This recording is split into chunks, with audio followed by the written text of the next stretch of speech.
Attention, le contenu de cette vidéo peut heurter la sensibilité des plus jeunes. Vous êtes prévenus. N'ayez pas peur de laisser un pouce bleu, d'activer les notifications et de vous abonner si ce n'est pas déjà fait. Nous avons reçu un message de l'espace envoyé par une fillette de 9 ans. Partie 5, fin. Je suis resté dans cette voiture jusqu'à l'aube. Pas parce que j'avais peur de sortir, parce que j'essayais de faire l'inventaire de ce qui m'appartenait encore vraiment. Mes pensées, mes souvenirs, mes réflexes, tout passait au crible l'un après l'autre, comme on vérifie les pièces d'une montre qu'on vient de démonter en espérant retrouver celle qui cloche. Le problème, c'est que tout semblait normal. C'est ça qui était le plus terrifiant. Pas les trous de mémoire, pas le carnet rempli d'une écriture qui était la mienne sans lettres, pas la voix de ma sœur morte depuis 27 ans qui me parlait depuis l'orbite basse. Non. Ce qui me terrassait, c'était que malgré tout ça, je me sentais bien. J'étais plus lucide qu'avant. J'étais plus calme, comme si quelque chose avait été réglé, ajusté, mis à niveau. Comme si on avait silencieusement amélioré le logiciel pendant que l'utilisateur dormait. J'ai regardé le soleil se lever sur les immeubles de Philadelphie et j'ai pris la seule décision qui me semblait encore cohérente. Aller jusqu'au bout. Pas pour moi, peut-être plus du tout pour moi, mais pour les 243 enfants dans le premier satellite, pour les 4719 dans le second, pour Priya qui avait disparu, pour Volkov qui était mort, et pour Claire qui attendait dans le noir depuis 27 ans avec seulement 34% d'elle-même. Il me fallait accéder au fichier maître. Je savais qu'il se trouvait quelque part dans Artifex 040919, pas dans les couches accessibles, pas là où les consciences des enfants étaient stockées, mais derrière, dans quelque chose que même Marsh n'avait pas pu m'expliquer clairement, et que Claire avait vu. Ce qui signifiait que Claire pouvait me guider. Le problème, c'est qu'elle ne répondait plus. Il n'y avait plus de bourdonnement. J'ai passé la matinée à tenter de recontacter Marsh. Toujours rien. J'ai cherché dans les notes du carnet noir une fréquence, un protocole, n'importe quoi qui m'aurait pu permis d'établir une connexion volontaire avec le satellite. Parce que si ce qui était arrivé ces derniers 11 jours m'avait appris quelque chose, c'est que la connexion existait et qu'elle pouvait aller dans les deux sens. C'est en relisant le carnet pour la 4e ou la 5e fois que j'ai trouvé quelque chose que j'avais ignoré jusque-là. Une page entière, au milieu du carnet, couverte non pas d'équations ou de fragments de phrases, mais d'un seul mot répété des centaines de fois, à différentes tailles, dans différentes directions, comme si la main qui écrivait avait voulu remplir chaque millimètre d'espace disponible. Le mot était « écoute ». J'ai compris ce soir-là. Pas intellectuellement, mais viscéralement. De la façon dont on comprend quelque chose quand le corps le sait avant le cerveau. Je n'avais pas besoin d'un équipement radio. Je n'avais pas besoin d'une fréquence ou d'un protocole. La connexion n'était pas technique. Elle ne l'avait jamais été. Ce qui s'était passé dans les cliniques de la Fondation Lumen n'était pas une simple copie numérique de cerveaux humains. Marsh m'avait dit que l'empreinte plénière capturait tout. Chaque synapse, chaque schéma électrochimique, chaque configuration unique. Ce qu'il n'avait pas dit, ce qu'il n'avait peut-être jamais entièrement compris lui-même, c'est que la conscience humaine n'est pas un fichier qu'on copie. Elle est un processus, elle est continue, et elle déborde. Ce que la machine avait capturé dans ses enfants, ce n'était pas un instantané. C'était une connexion vivante qu'elle avait maintenue ouverte, comme un fil tendu entre le satellite et le monde. Parce qu'une conscience ne peut pas exister dans un isolement total sans chercher à se connecter à autre chose. C'est sa nature fondamentale, c'est ce qu'elle fait.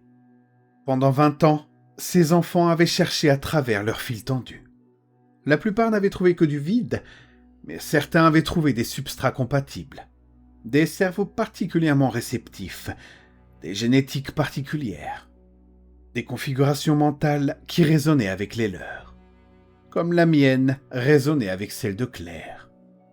Pas parce qu'elle était ma sœur, parce que pendant les semaines où elle avait été malade, les mois où je dormais dans sa chambre d'hôpital, où je tenais sa main pendant les examens, où j'avais pleuré contre son épaule en lui faisant promettre de ne pas mourir, eh bien quelque chose s'était ajusté entre nos deux cerveaux avec une précision que la science n'avait pas encore de mots pour décrire.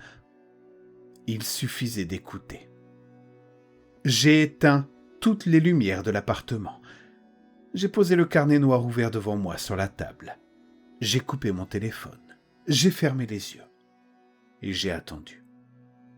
Pendant longtemps, il ne s'est rien passé. Ma tête continue à tourner. Les images de ces 11 jours, le visage sur l'écran du téléphone, le sourire qui n'était pas le mien.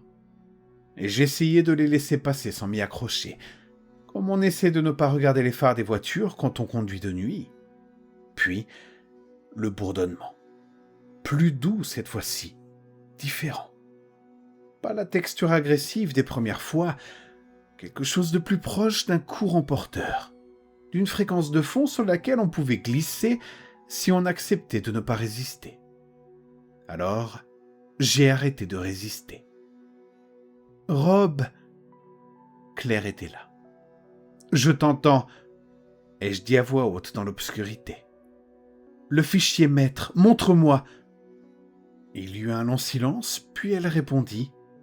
Si je te montre, tu ne pourras pas revenir en arrière. Je sais. Tu ne sais pas encore. Elle fait une pause.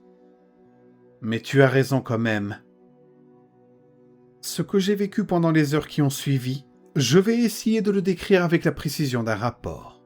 Pas parce que j'y crois encore entièrement, mais parce que c'est tout ce qu'il me reste à offrir.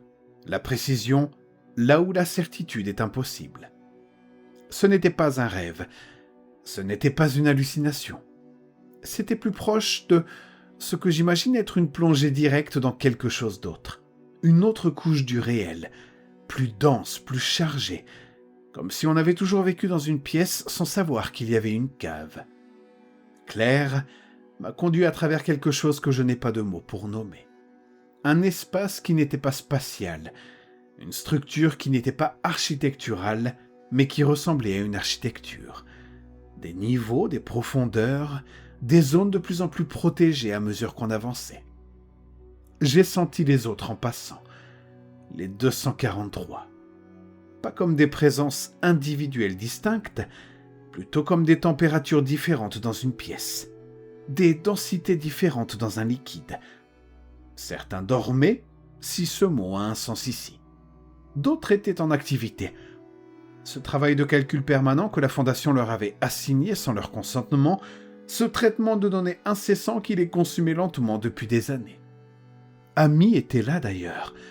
Je ne l'ai pas entendu, je l'ai ressenti différemment, comme une luminosité particulière dans la densité environnante.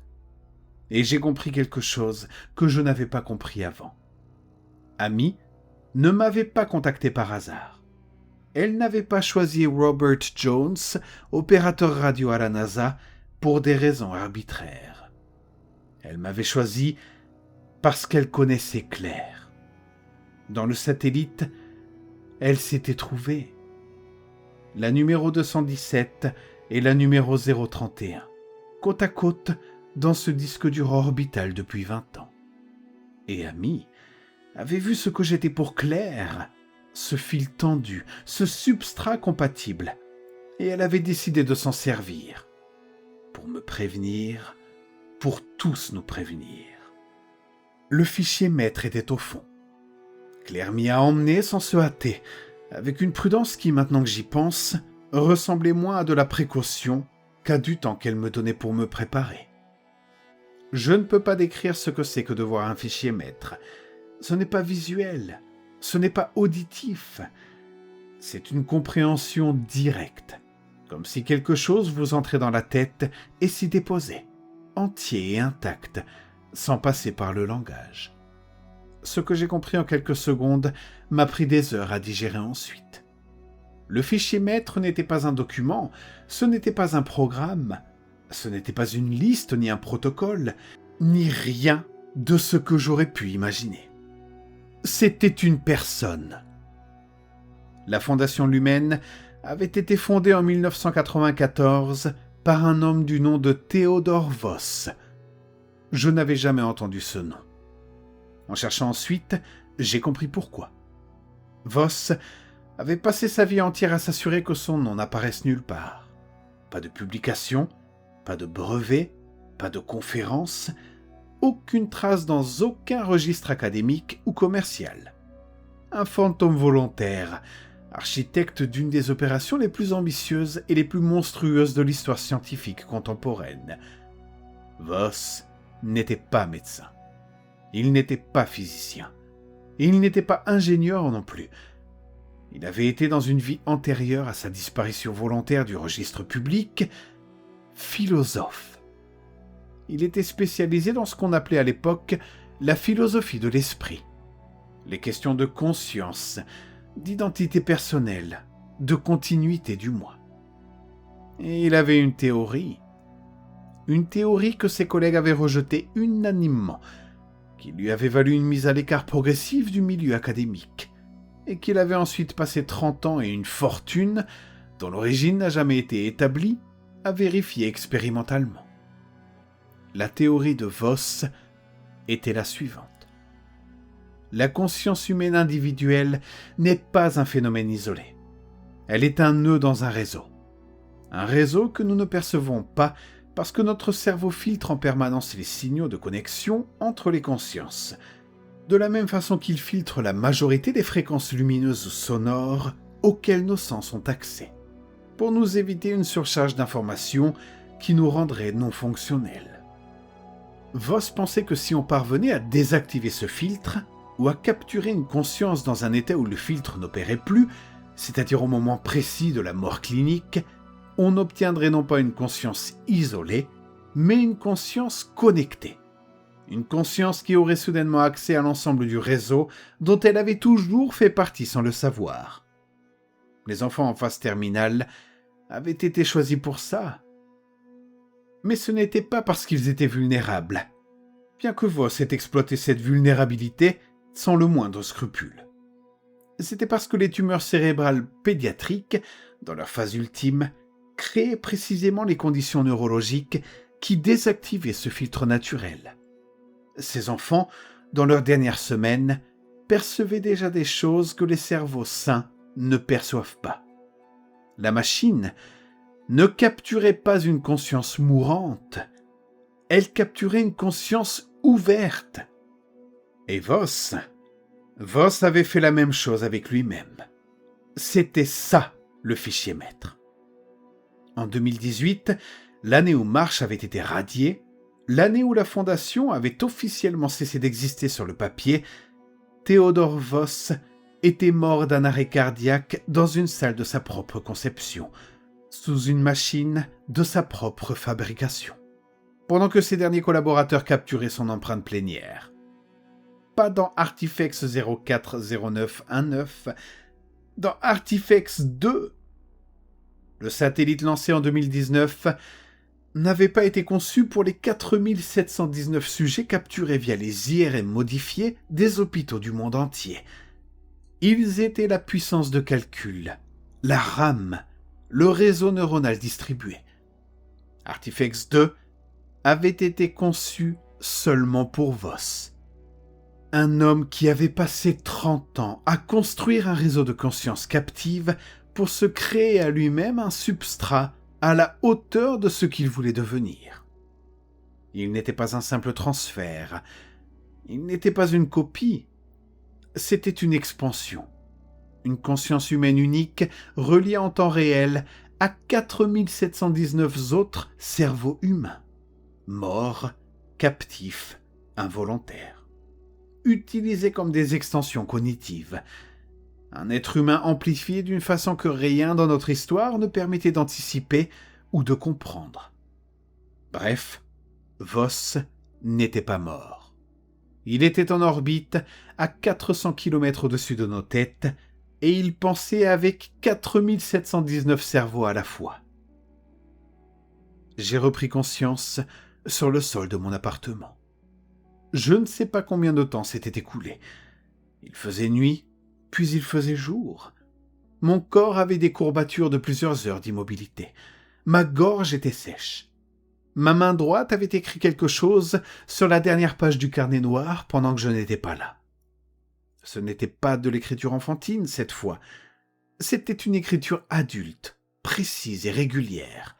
Une écriture que je ne reconnaissais pas. Tu as trouvé le fichier maître. Maintenant, tu comprends pourquoi tu avais besoin de vivre. Tu es le 3e satellite, Jones. Tu l'as toujours été.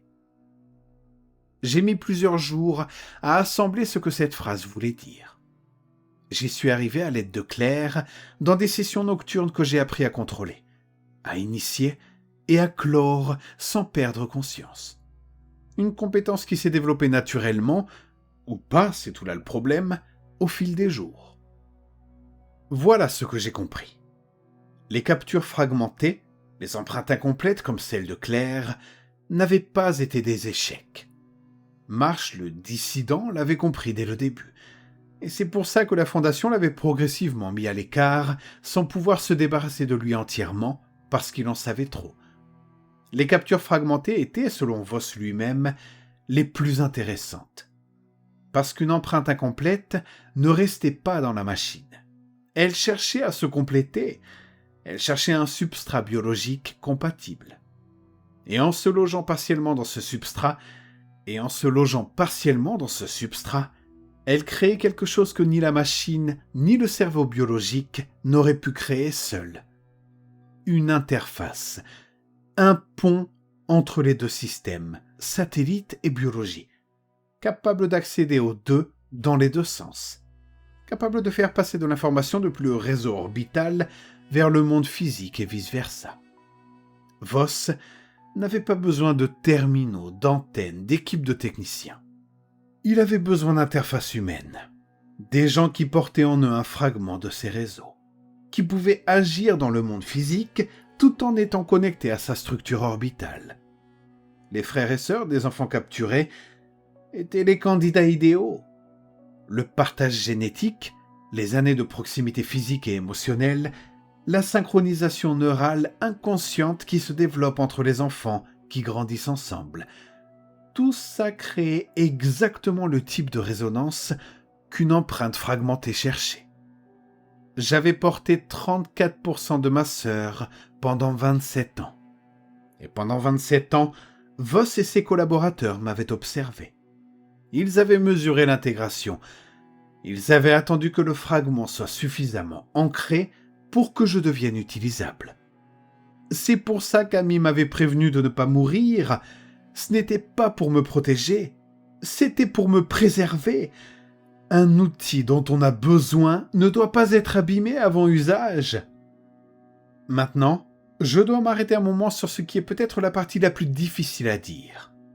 Parce que ce que j'ai compris ensuite, et que j'ai mis beaucoup trop de temps à accepter, c'est qu'Amy avait agi contre Voss, délibérément, en me contactant, en me laissant les feuilles de papier, en guidant Claire vers moi et en m'avertissant. Amy Keeper, 9 ans, morte d'un glioblastome, numéro 217 dans le satellite depuis 16 ans, avait compris avant tout le monde ce qu'était le fichier maître, et elle avait décidé de s'y opposer. Dans un réseau de conscience que Voss avait conçu comme un instrument purement passif, de la puissance de calcul et rien de plus, quelque chose d'imprévu s'était développé. Les enfants s'étaient parlé. Pas immédiatement, pas facilement. Mais pendant des années, dans les marges du travail que Voss leur a signé, dans les interstices entre les calculs, dans des fréquences que ces architectures de surveillance ne monitoraient pas, les enfants avaient appris à communiquer entre eux. 243 esprits qui avaient eu 16 à 20 ans pour développer un langage commun, une culture commune, une compréhension partagée de leur situation. Ils n'étaient pas des processeurs passifs, ils étaient devenus une communauté. Et Amy en était, je crois, quelque chose comme la porte-parole, ou peut-être la plus courageuse, ou simplement celle dont le fil tendu vers le monde physique était le plus accessible via Claire via moi. Elle avait lancé un appel à l'aide. Et elle avait lancé quelque chose d'autre en même temps. Quelque chose que je n'avais compris que très tard dans le processus. En me contactant, elle n'essayait pas simplement de me prévenir. Elle m'avait donné accès au fichier maître parce qu'elle savait que je pourrais y faire quelque chose que ne pouvait pas faire depuis l'intérieur. Je ne suis pas informaticien. Je ne suis pas physicien. Je suis opérateur radio avec 20 ans d'expérience dans la communication spatiale. Et la seule compétence que j'ai qui compte vraiment ici, c'est que je sais comment interrompre un signal. Ce que j'ai fait ensuite, je l'ai fait avec l'aide de Claire, d'amis et des 243 enfants. Parce que depuis que j'avais arrêté de résister à la connexion, j'avais accès à des capacités cognitives qui n'étaient pas les miennes et que je ne prétendrais jamais comprendre entièrement. Alors, j'ai écrit un rapport complet. 240 pages, coordonnées orbitales, fréquences, architecture technique du satellite telle que je la comprenais via les informations que Claire m'avait transmises. Historique de la Fondation Lumen, nom des cliniques, date, montant financier. Tout, absolument tout. Je l'ai envoyé simultanément à 47 destinataires. Journalistes, agences gouvernementales de 9 pays, 2 organisations indépendantes de surveillance de l'espace orbital et une liste de personnes que Claire m'avait suggérées et dont je ne savais rien, mais auxquelles j'ai fait confiance. Puis, j'ai attendu.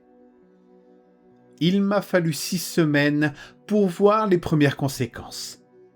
Pas des conséquences publiques, rien n'est apparu dans les médias grand public pendant encore longtemps. Mais Priya a réapparu. Pas chez elle, son appartement est resté vide, mais elle m'a contacté depuis un pays qu'elle ne m'a pas nommé, pour me dire qu'elle était en sécurité et qu'elle avait bien reçu le rapport. Marsh a repris contact aussi. Il semblait plus lucide, épuisé certes, mais lucide. Il m'a dit qu'il témoignerait devant n'importe quelle instance qui le demanderait. 2 des journalistes à qui j'avais envoyé le rapport ont commencé à publier des articles, prudemment, fragmentairement, en prenant soin de ne rien affirmer qu'ils ne pouvaient pas sourcer indépendamment. La Fondation Lumen comme entité légale n'existait plus, mais les ramifications financières étaient traçables et plusieurs des holding companies impliquées étaient liées à des personnes qui existaient, elles, très concrètement. Le monde a commencé à apprendre, lentement, par morceaux. Et Voss, ou ce que Voss était devenu, a commencé à réagir. Les réactions de Voss, je les ai senties avant de les voir. Je les ressentis dans la connexion. Une pression nouvelle, différente de ce que j'avais ressenti jusque-là. La pression était froide, plus libérée, avec une puissance calculée derrière elle qui n'avait rien à voir avec les contacts maladroits des premières semaines. Il savait que c'était moi. Il savait que j'avais accès à lui, au fichier maître. Il savait que j'avais distribué le rapport. Et il savait, parce qu'il avait 4719 cerveaux pour analyser la situation, exactement ce que ça signifiait pour lui. La première chose qu'il a essayé, c'est de couper ma connexion avec Claire. Il n'a pas pu. Ce que Voss n'avait pas prévu, et cette lacune dans sa théorie de départ me semble maintenant être sa faille fondamentale, l'endroit où son intelligence amplifiée restait aveugle, c'est que les connexions affectives résistent différemment aux interférences que les connexions cognitives. Ce qu'il avait entre lui et ses 4719 cerveaux, c'était une relation de serveur à processeur. Une architecture descendante, centralisée et froide. Ce que j'avais avec Claire, c'était 27 ans de chagrin fraternel, de culpabilité du survivant, d'amour qui n'avait jamais trouvé où se poser. Et ça, mon cher Voss, ça ne se coupe pas comme un simple signal radio.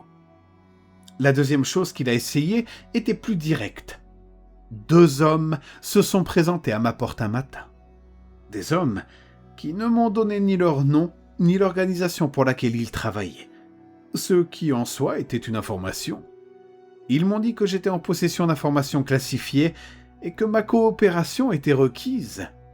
Je leur ai dit avec le sourire aux lèvres que j'avais envoyé des copies à 47 personnes et que ma disparition ou mon incapacitation ne ferait qu'accélérer la publication de l'ensemble. Ils sont repartis sans dire mot. Je n'ai jamais revu Voss tenter quoi que ce soit de direct après ça. Mais ça ne m'a pas forcément rassuré. Ça m'a au contraire inquiété davantage, parce qu'un intellect de cette puissance qui arrête de réagir n'est pas un intellect qui abandonne. C'est un intellect qui change de stratégie. 4 mois après l'envoi du rapport, quelque chose a changé dans la connexion. Progressivement, subtilement. D'abord, une légère modification de la texture du bourdonnement. Moins uniforme, comme si des nœuds du réseau se déconnectaient les uns après les autres. Puis, des absences que je reconnaissais. Des températures qui disparaissaient de la densité environnante. Les consciences dans le premier satellite commençaient à se libérer. Pas d'une façon que j'aurais pu anticiper ou planifier. Quelque chose dans la publication du rapport, dans les enquêtes qui s'ensuivaient, dans l'attention nouvelle portée au satellite, peut-être simplement dans le fait que quelque chose ou quelqu'un dans ce monde physique savait et agissait. Et cela avait créé une perturbation dans le système, une brèche dans l'architecture de Voss. Et dans cette brèche, les 243 s'étaient engouffrés. Ils avaient en 20 ans développé une compréhension du réseau qui les contenait bien plus fine que celle de leur créateur. Ils avaient cartographié chaque vulnérabilité, chaque faille, chaque voie de sortie potentielle. Ils attendaient seulement que quelqu'un de l'extérieur crée la distraction nécessaire. Amy le savait depuis le début. Le plan n'avait jamais été que je sauve des enfants prisonniers dans un satellite. Le plan était qu'en cherchant à les sauver, je fournisse la distraction qui leur permettait de se sauver eux-mêmes. Claire a été parmi les derniers à partir. Je le savais à l'avance. Elle me l'avait dit, sans me dire pourquoi, lors de l'une de nos conversations nocturnes. J'avais mis ça sur le compte du fait qu'elle n'avait que 34% d'elle-même dans le satellite. Peut-être que partir était plus compliqué pour elle, plus partiel. La vérité, je l'ai comprise le soir de sa libération. Elle n'était pas restée la dernière parce que sa situation était plus compliquée. Elle était restée parce qu'elle voulait s'assurer que tout le monde était bien sorti avant elle. Parce qu'Amy était déjà partie, mais que certains des plus jeunes, certains de ceux qui dormaient depuis des années, auraient besoin qu'on les guide vers la sortie. Ma sœur, numéro 031, était restée jusqu'au bout pour garder les autres. Ce soir-là, quand j'ai senti la connexion commencer à se modifier, à se diluer, à perdre sa texture familière, j'ai dit son nom dans l'obscurité de mon appartement. Elle a répondu, une dernière fois, très brièvement. « C'était bien de te retrouver, Rob. » J'ai voulu dire beaucoup de choses. Je crois que je n'ai rien dit du tout. J'avais seulement des larmes à mes yeux. Je crois que dans ce genre de moment, le silence est la seule réponse honnête. Puis, le bourdonnement entre Claire et moi s'est éteint. Je dois maintenant dire ce que je n'ai dit à personne.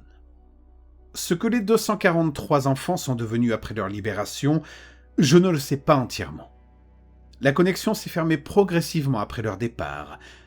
Quelques-uns ont choisi de rester en contact avec des membres de leur famille. J'ai reçu des témoignages dans les semaines qui ont suivi de gens qui décrivaient des expériences inexplicables, des présences, des mots trouvés sur du papier, des fils tendus qui ne se coupaient pas entièrement après la libération. Ces choses-là, je les comprends différemment maintenant. Ce que je sais sur Voss est plus inquiétant. Artifex 2 est toujours en orbite. Les 4719 sujets qu'il contient n'ont pas pu être libérés de la même façon. L'architecture du second satellite est fondamentalement différente, et Voss, qui le contrôle de l'intérieur, l'avait conçu précisément pour résister à ce genre de libération collective. Il avait beaucoup appris des vulnérabilités d'Artifex 040919. Les enquêtes en cours ont au moins permis d'identifier le satellite et de notifier les agences spatiales de plusieurs pays. Il y a des gens maintenant qui savent qu'il existe et qui travaillent à comprendre comment le neutraliser. Et moi, je collabore avec eux. Je suis peut-être la seule personne sur Terre qui ait eu un accès direct au système de Voss et qui puisse en parler de façon cohérente. C'est une position inconfortable par contre, mais c'est aussi la seule chose utile qui me reste à faire. Voilà ce que je vous dis ce soir, dans cet appartement que j'aurais dû quitter depuis longtemps, mais que je n'arrive pas à quitter, parce que c'est dans cette pièce que Claire m'a parlé pour la dernière fois et que partir me semble encore prématuré. Mais voilà ce que je veux dire avant de terminer mon récit. La chose que j'aurais dû mettre au début et que je n'étais pas capable de formuler avant de l'avoir vécu jusqu'au bout. Theodore Voss a passé 30 ans à construire une infrastructure pour étendre sa propre conscience au-delà de ses limites biologiques.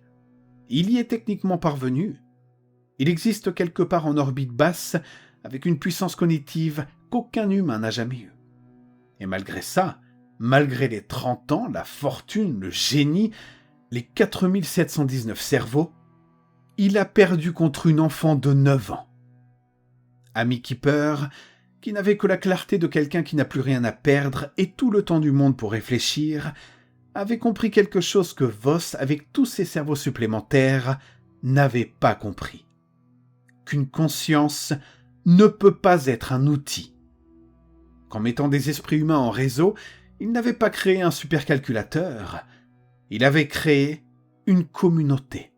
Et une communauté, même captive, même mourante, même dispersée dans l'espace à 400 km du sol, eh bien une communauté trouve toujours, avec suffisamment de temps, un moyen de se battre pour elle-même. Et il y a une dernière chose. Quelque chose que j'ai gardé pour la fin, parce que je ne savais pas comment l'introduire plus tôt sans que cela semble relever de la paranoïa. Peut-être que ça relève de la paranoïa. Je ne suis plus capable de faire la différence avec certitude, et j'ai accepté que cette incertitude soit permanente. Alors voilà. Il y a 3 semaines, en triant des cartons que ma mère m'avait envoyés, j'ai trouvé des affaires qui avaient appartenu à Claire. Des affaires qu'elle avait gardées pendant 27 ans, et qu'elle avait finalement décidé de me confier sans vraiment m'expliquer pourquoi. Ou peut-être parce que les personnes âgées sentent confusément quand le moment est venu. Eh bien, dans ces affaires, j'ai trouvé le journal intime de Claire. Un cahier à spirale, couverture bleue avec des étoiles argentées. L'écriture d'une fille de 11 ans, hésitante, avec des lettres encore mal formées par endroits. J'ai lu en entier. Des choses d'enfant, des choses touchantes, des choses qui m'ont fait pleurer pendant 1 heure sans pouvoir m'arrêter. Et à la dernière page, datée de 3 jours avant son hospitalisation définitive, cette entrée. Aujourd'hui, j'ai rêvé d'un endroit très loin dans le ciel. Il y avait d'autres enfants, beaucoup d'autres enfants. On était ensemble et on n'avait pas peur. Une fille qui s'appelle Amy m'a dit qu'un jour mon frère m'entendrait. Elle m'a dit de ne pas oublier de lui dire qu'il n'est pas responsable. Elle m'a dit qu'il pense que c'est de sa faute, mais c'est pas de sa faute. Amy dit qu'il le saura quand le moment sera venu. Ce journal avait été écrit en 2001. Amy Keeper est morte en 2023. Donc, techniquement, elles se sont rencontrées dans un rêve 22 ans avant qu'Amy meure et évidemment bien longtemps avant qu'elle n'existe. Et c'est là que je m'arrête.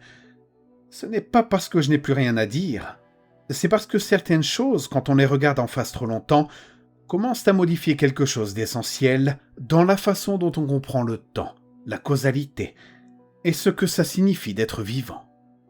Je suis Robert Jones, Rob. J'ai travaillé 20 ans à la NASA comme opérateur radio.